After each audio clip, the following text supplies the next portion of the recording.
الحمد لله رب العالمين والصلاة والسلام على خاتم النبيين وعلى آله وصحبه أجمعين ومن تبعهم بإحسان إلى يوم الدين وبعد. أعوذ بالله من الشيطان الرجيم. بسم الله الرحمن الرحيم.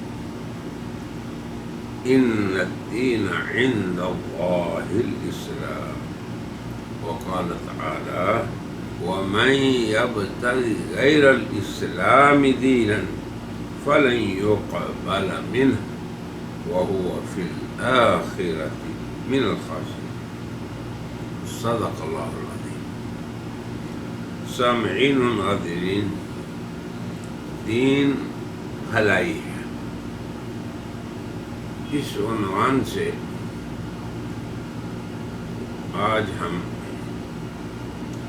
اس امر کو واضح کریں گے کہ جب اللہ نے ہر نبی کو اپنا بنایا ہوا دین اس کے ساتھ مبعوث کیا، شرع لکم من الدین، اللہ کی سنت یہ ہے کہ اس نے ہر زمانے میں ہر قوم کے نبی کو اسلام دے کر بھیجا، اور وہی ہر نبی لے کر اس دنیا میں آیا، اور نبی جو پیغام اللہ کی طرف سے انسانوں کے نام لاتا، جو شریعت الہی جس پہ بندے عمل کرتے نبی کی اتباع میں، وہ اسلام ہی ہوتی۔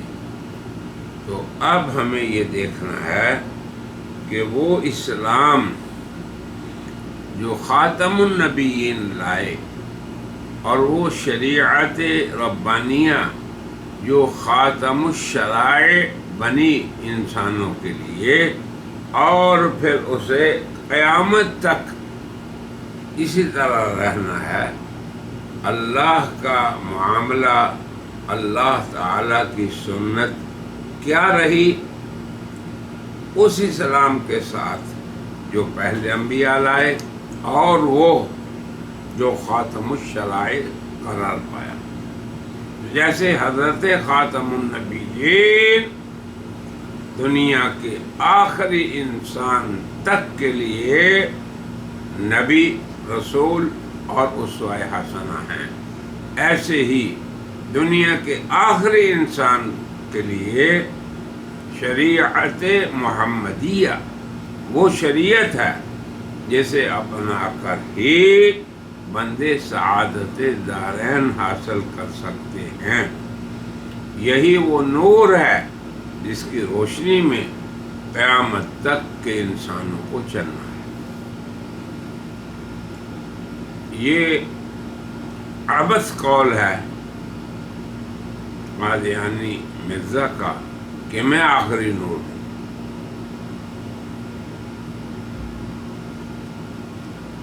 یہ بات ہم صرف تبیین کے لیے کر رہے ہیں، اور بنائے قادیانیت کے ساتھ نصیحت کے لیے کہہ رہے ہیں کہ دیکھیں، اللہ تعالیٰ نے خاتم الشرائع کو خاتم النبیین پر نازل کر کے یہ بتا دیا کہ ان کے بعد نہ نبوت ہے، نہ رسالت ہے، نہ وحی ہے، نہ پیغام ربانی بندوں کے نام کوئی جدید شریعت لے کے آئے گا۔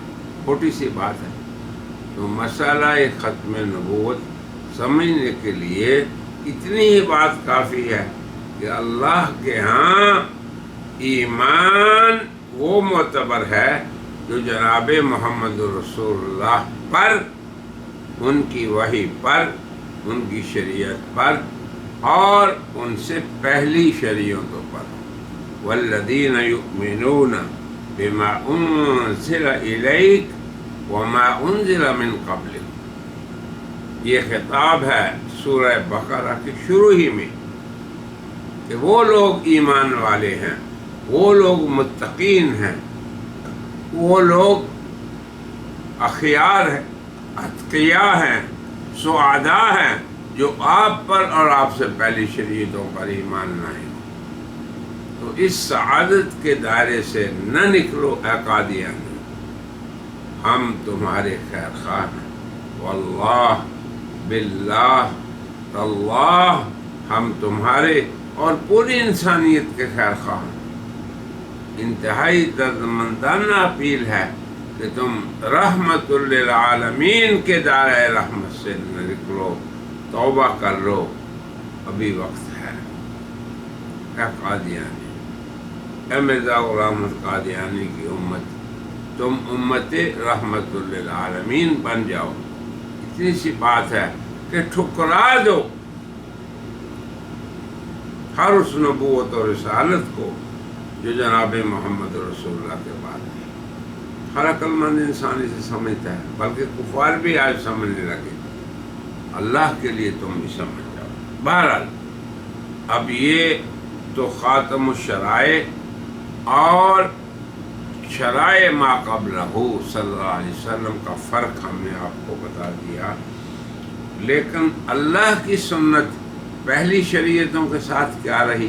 معلوم وہ بھی اللہ کی شریعت تھی، وعدے وہی تھا، بنانے والا وہی تھا، مگر جناب محمد رسول اللہ کی شریعت کیا فرق رہا ان میں کہ پہلی شریعتوں میں سے نبی اپنی قوم کے لیے آتا، لقد ارسلنا نوحا الی قومہ، ہم نے نوح کو ان کی قوم کی طرف بھیجا، وَإِلَىٰ عَادٍ أَخَاهُمْ هُودًا، ہود کو عاد کی طرف بھیجا، وَإِلَىٰ ثَمُودَ أَخَاهُمْ صَالِحًا، حضرت صالح کو قوم ثمود کی طرف بھیجا۔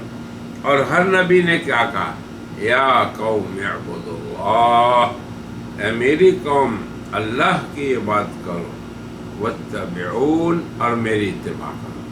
اور ہر نبی نے یہ کہا یا قوم انی لکم ناصح، میں تمہارا خیر خواہ ہوں۔ اور واقعی نبی سے بڑھ کر امت کے لیے کون خیر خواہ ہو سکتا ہے؟ نبی امت کے لیے اور اس کے والدین حقیقی سے بھی زیادہ درد مند اور شفقت والا، رحمت والا، رحم والا، خیر خواہی والا۔ تو ہمیں بھی پوری انسانیت کے لیے خیر خواہ ہونا چاہیے۔ ہر وہ شخص جسے ایک آیت آتی ہو، ایک حدیث آتی ہو، تھوڑی سی دین کی بات کا علم ہو، وہ اسے اپنے دل میں مخفی نہ رکھے۔ بہرحال اللہ کی سنت یہ رہی کہ وہ لوگ بدلتے رہے اور یحرفون الکلم عن مواضعہ، شریعتوں کے لفظوں کو، نصوص کو، الفاظ کو، کلمات کو بھی بدلتے رہے۔ اللہ کی آزمائش تھی، مگر جب انسانیت اور پوری بشریت کے نام اللہ کا پیغام لائے پوری انسانیت کے نبی حضرت رحمت للعالمین، اب کسی شریعت کی گنجائش نہ رہی، نہ کسی نبوت کی۔ ہر مدعی نبوت کا ذاب و دجال ہے، وہ غلام احمد قادیانی ہو یا اس سے پہلے۔ مدعی نبوت بہت دنیا میں گزرے ہیں۔ میں ایک دفعہ حضرت مولانا علی میاں ندوی سے یہ پوچھ رہا تھا کہ حضرت یہ فتنہ قادیانیت کب ختم ہوگا؟ بڑی قربانی دی، مسلمانوں نے 10,000 مسلمان شہید ہوئے۔ تو بات کرتے کرتے حضرت نے فرمایا کہ ارے مولوی سعید، یہ اللہ کا کام ہے، ہمارا کام یہ ہے کہ حق کی منادی کرتے رہیں اور حق کے مسلمات کا دفاع کرتے رہیں، حمایت کرتے رہیں۔ جھوٹی نبوتیں 300 سال تک حکومتوں کے ساتھ رہی ہیں۔ تو بڑی تسلی ہوئی مجھے، کس بات سے؟ اس بات سے کہ ہمیں جد و جہد کرتے رہنا ہے۔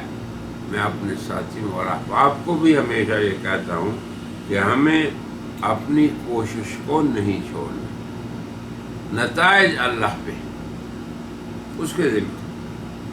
کوشش کرنا ہمارے فرض۔ ان علیک الا البلاغ، ہمارے پر وہی ہے جو ہمارے پیغمبر پر تھا، وہ کیا پہنچا دینا۔ تو اللہ کی حفاظت کی بھی دیکھیں کیا اسباب ہیں۔ قرآن کریم اور احادیث سید المرسلین، یہ دو شریعت کی نصوص مصدر اصلی ہیں ہماری شریعت کے، اصل مصدر جن سے پورے دین کے احکام، عقائد کے ہوں، معاملات کے ہوں، عبادات کے ہوں، اخلاق کے ہوں، اسی سے نکلتے ہیں۔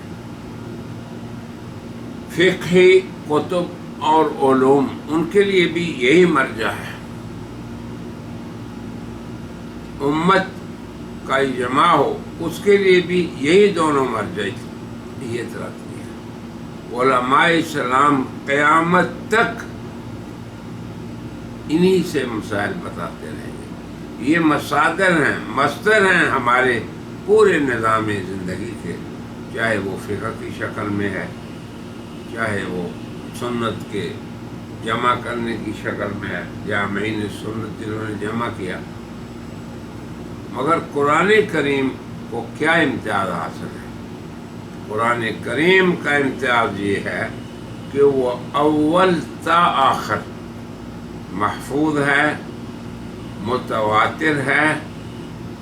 اب اس کی تعریف بھی بہت سادہ سی ہے کہ جو جناب رسول اللہ پر نازل ہوا اور امت میں منقول ہوا متواتر طور پہ،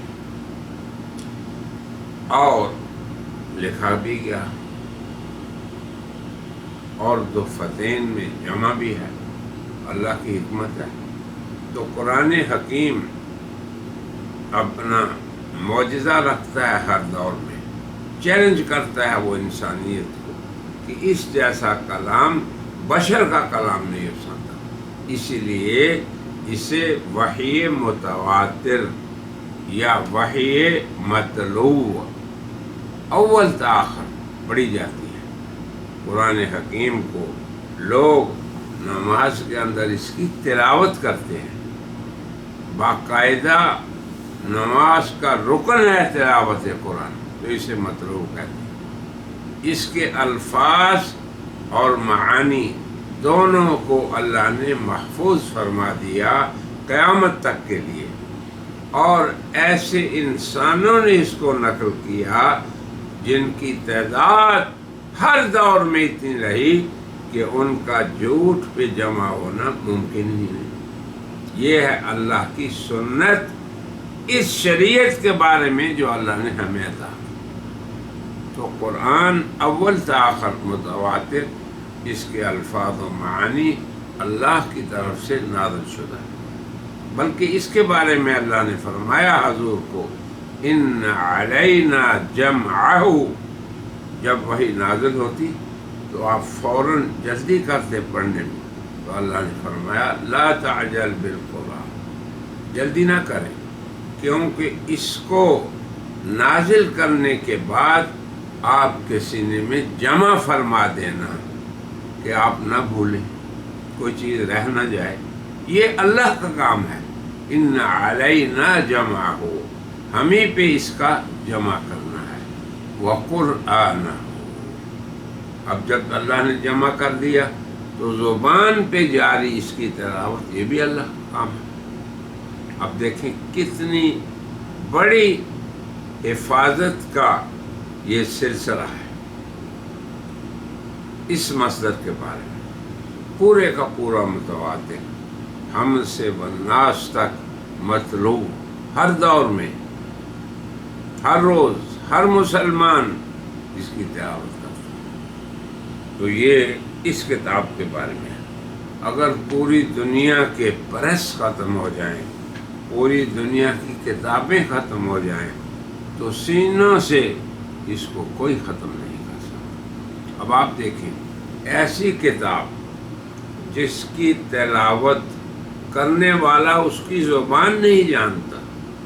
اب یہاں مکہ مکرمہ میں ہمارے ہر سال قرآن کی تلاوت کا اور حفظ کا مقابلہ ہوتا ہے، تو کئی بار چھوٹے چھوٹے بچے اس میں اول انعام حاصل کر لیتے ہیں، اور وہ بچے بیچارے عربی زبان جانتے بھی نہیں، یہ نہیں سمجھتے برادران اسلام اس قرآن کے معجزے کو، یہ معجز کلام ہے، اس کے سوا دنیا کی کوئی کتاب آپ دکھا دیں کہ لوگ اس کی زبان کو نہ جانتے ہوں اور پورا انہیں وہ یاد ہو، اتنی لمبی کتاب، تو یہ معجزہ ہے، آپ کے سامنے ہے، آپ اس کا مشاہدہ کرتے ہیں، کیوں کر آپ کا ایمان پہاڑوں کی طرح اونچا اور لوہے سے زیادہ مضبوط کیوں نہیں ہو جاتا؟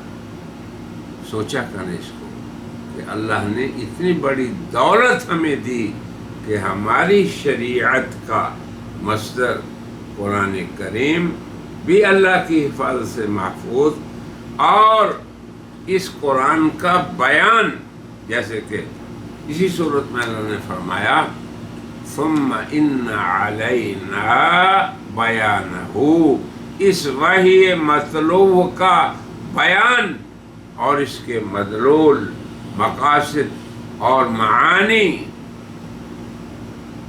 اس کو آپ کو بتانا یہ بھی ہمارے ذمہ ہے۔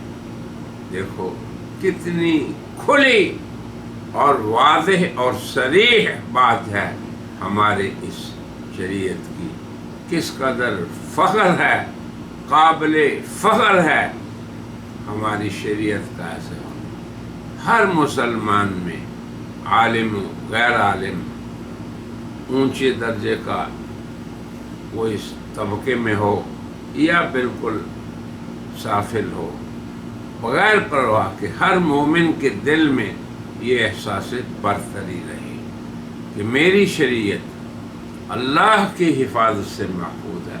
اور پھر آگے دیکھیں ظاہری اسباب، آپ خود دیکھتے ہیں کہ چھوٹے چھوٹے بچے 8 سال کے، 10 سال کے، کروڑوں اور لاکھوں حافظ ہیں اس قرآن کے۔ وَلَقَدْ يَسَّرْنَا الْقُرْآنَ، پھر اللہ نے اس کو آسان بنایا، سمجھنا بھی اس کا کوئی مشکل نہیں، آپ تھوڑا سا معمولی سا زور دیں تو آپ سمجھ سکتے ہیں۔ ہمارے چینل پہ ہم نے ایک سلسلہ بھی شروع کر رکھا ہے اس کی تفسیر کا اور ترجمے کا، اور آپ اگر 2-4 دن سنیں تو 10 لفظ آج آپ کو یاد آ جائیں گے، 10 کل، 10 پرسوں، آسانی سے۔ تو یہ آسانی سے اس کا حفظ ہو جانا، آسانی سے اس کے معانی کو جان لینا، کس کے لیے؟ جو عربی نہیں جانتا، اس کی مادری زبان پنجابی ہے، اردو ہے، سندھی ہے، ہندی ہے، بنگالی ہے، اللہ نے آسان کر دیا۔ تو یہ اللہ کا خصوصی معاملہ، یا جسے کہتے ہیں سنت اللہ، اللہ کی وہ سنت جو خاص ہے خاتم الشرائع کے ساتھ، یہ ہے ہماری کتاب کے ساتھ۔ اب کتاب اللہ کو تو آپ نے سمجھ لیا کہ اللہ نے اس کو اس تغیر و تبدل سے محفوظ رکھا جو سابقہ شرائع کے ساتھ ہو۔ یہ بھی حکمت ہے، کیونکہ وہ ایک وقت کے لیے، محدود زمانے کے لیے، محدود انسانوں کے لیے تھی، یہ غیر محدود وقت، غیر محدود علاقے اور انسان اور تمام دنیا کے لیے ہے، اسے اللہ نے محفوظ کر دیا۔ اور پھر اس کو لانے والے بھی رحمت للعالمین۔ تو اس رحمت عامہ کا تقاضا یہ تھا کہ جب تک دنیا رہے یہ شریعت محفوظ رہے۔ اللہ اکبر۔ اب یہ اللہ کا اہتمام، پھر یہ اعلان انا نحن نزلنا الذکر، ہم ہی نے اسے نازل کیا اور ہم ہی اس کے محافظ ہیں۔ ایسا اہتمام اس لیے کہ یہ خاتم الشرائع،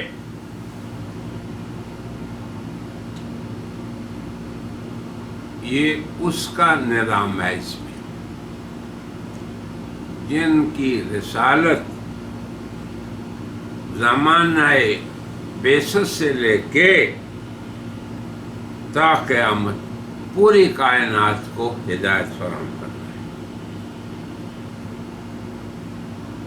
اللہ اکبر۔ پھر دیکھیں ساتھ ہی ساتھ اس کے کہ اللہ نے ہمیں قرآن ناطق بھی دیا، مجسم بھی دیا۔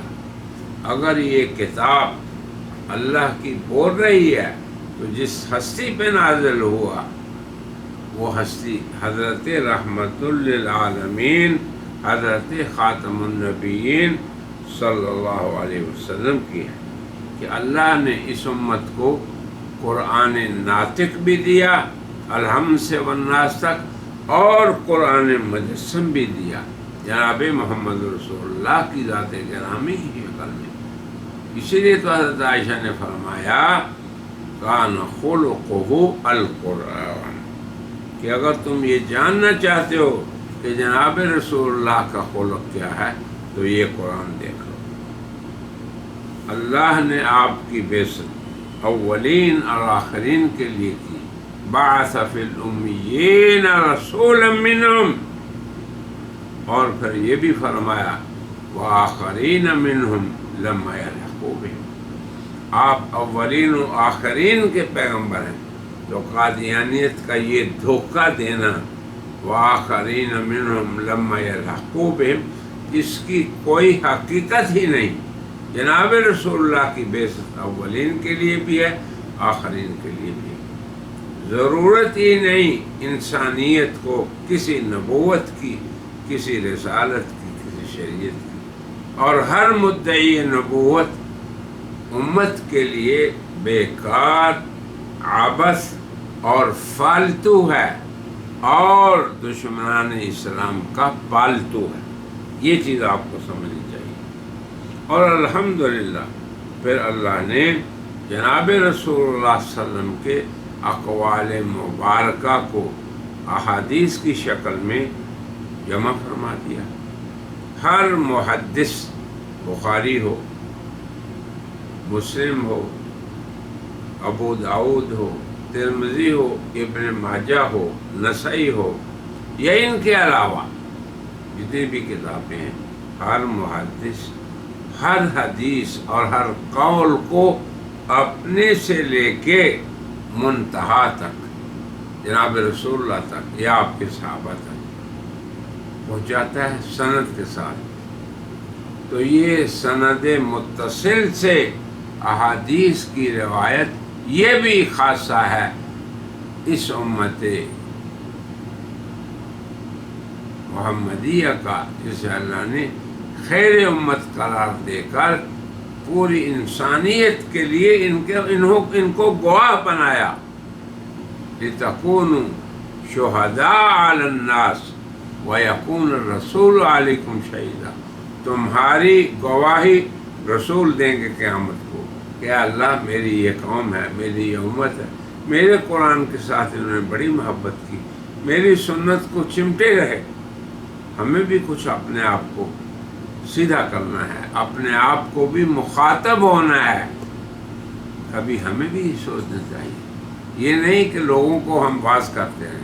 ہم میں سے ہر انسان اللہ کے خطاب اور جناب رسول اللہ کے ارشادات سے اپنے آپ کو خطاب کرے، سب سے پہلے قدوہ بنے، پھر دوسروں کو بھی خطاب کرے۔ تو یہ سنت ہے اللہ کی کہ اللہ نے قرآن کو پورے کا پورا متواتر رکھا، اس کے حفظ کو آسان بنایا، اس کے فہم کو بھی اللہ نے آسان بنایا۔ رہی رسول اللہ کی سنت یا آپ کا بیان یا آپ کی احادیث، جسے اللہ نے اس آیت میں فرمایا وَمَا يَنطِقُ عَنِ الْهَوَىٰ، آپ اپنی خواہش سے نہیں بولتے، جو بولتے ہیں ان هو الا وحی یوحیٰ، وحی ہوتا ہے۔ تو قرآن بھی وحی مطلوب اور احادیث رسول بھی وحی غیر مطلوب۔ غیر مطلوب کا معنی ہے کہ اس کی ویسی تلاوت نہیں ہوتی جیسے قرآن کی ہوتی ہے، قرآن کو آپ نماز میں پڑھتے ہیں، ویسے ہی پڑھتے ہیں صبح کو، آپ بھی پڑھا کریں۔ آپ کے دن کا آغاز ہی قرآن کی تلاوت سے ہو، چاہے ایک صفحہ پڑھیں۔ اے امت محمدیہ، اس قرآن کو سب سے بڑا اللہ کا فضل سمجھو۔ قل بفضل اللہ و برحمتہ فلیفرحوا، اور تم خوش ہو، فخر کرو اس بات پہ کہ اللہ نے ہمیں امت قرآن بنایا ہے، اور اس قرآن کو تھامے رکھو۔ اللہ کی یہ رسی ہے جو تمہیں جوڑ کے رکھے گی اور تمہاری عزت کی ضامن ہے۔ اس کو چھوڑنا یقیناً خطرے سے خالی نہیں ہے ہمارے لیے، کیونکہ رسول صلی اللہ علیہ وسلم کا فرمان ہے کہ اس قرآن ہی کے ذریعے اللہ قوموں کو سربلند کریں گے اور کچھ کو پھر اللہ ذلیل بھی کریں گے۔ تو ہمیں قرآن سے عزت کو طلب کرنا ہے۔ پھر جو جناب نبی کریم صلی اللہ علیہ وسلم کا فرمان ہے، اگر قرآن نے یہ کہا اقیم الصلاۃ، نماز قائم کرو، کتنی نمازیں ہیں؟ 5 ہیں جی۔ کتنی رکعت ہیں فجر کی، ظہر کی، عصر کی، مغرب کی، عشاء کی؟ کیسے ادا کرنی ہے؟ یہ ہے بیان قرآن۔ اس کو جناب رسول اللہ نے اپنے عمل سے بیان کیا، اسی لیے تو فرمایا حج کے بارے میں خذوا عنی مناسککم، سیکھ لو مجھ سے حج کیسے کرنا ہے۔ حج کی فرضیت قرآن میں نازل ہوئی اور اس کی ادائیگی کا طریقہ جناب رسول اللہ نے بیان فرمایا۔ پھر فرمایا صلو کما رأیتمونی اصلی، نماز کا حکم قرآن میں آیا، کیسے ادا کرنی ہے اس کا بیان صاحب قرآن محبت قرآن نے بیان فرمایا۔ تو یہ فتنہ ہے کہ لوگ کہیں کہ قرآن کافی ہے، ہمیں حدیث کی ضرورت نہیں۔ اللہ کے بندو، خود قرآن اس امر کا طالب ہے کہ مجھے صرف رسول اللہ صلی اللہ علیہ وسلم کا کلام ہی بیان کر سکتا ہے۔ کیوں؟ اللہ فرماتے ہیں کہ اس کا بیان بھی ہمارے ذمہ ہے، تو قرآن کے علاوہ اس کا بیان ہے، یاد رکھیں، اور اس بیان کو ہی سنت رسول یا حدیث رسول کہا جاتا ہے۔ تو بیان کوئی الگ کتاب نہیں ہے، الگ وحی نہیں ہے۔ قرآن کا موحی وحی کرنے والا بھی اللہ، اور احادیث رسول کو رسول کی طرح وحی کرنے والا وہ بھی اللہ۔ سادہ سی بات ہے۔ تو اس سادہ سی بات کو سمجھنے کے لیے اور بیان کرنے کے لیے کوئی بڑے دقیق علم کی ضرورت نہیں۔ تو ہم جس دور میں گزر رہے ہیں، فتنوں کا دور ہے۔ فتنوں کا دور اس اعتبار سے کہ لوگ اسلام کے یہ 2 بنیادی جو مصدر ہیں، ان کے ارد گرد مغالطات پھیلاتے ہیں کہ جی کافی ہے قرآن، حدیث کی کیا ضرورت ہے۔ پھر حدیث کے مفہوم اور معانی کو جناب رسول اللہ نے صحابہ کے سامنے بیان کیا، قرآن کے مقصود کو بیان کیا، پھر آپ نے اپنے شاگردوں کو عمل سے بتایا۔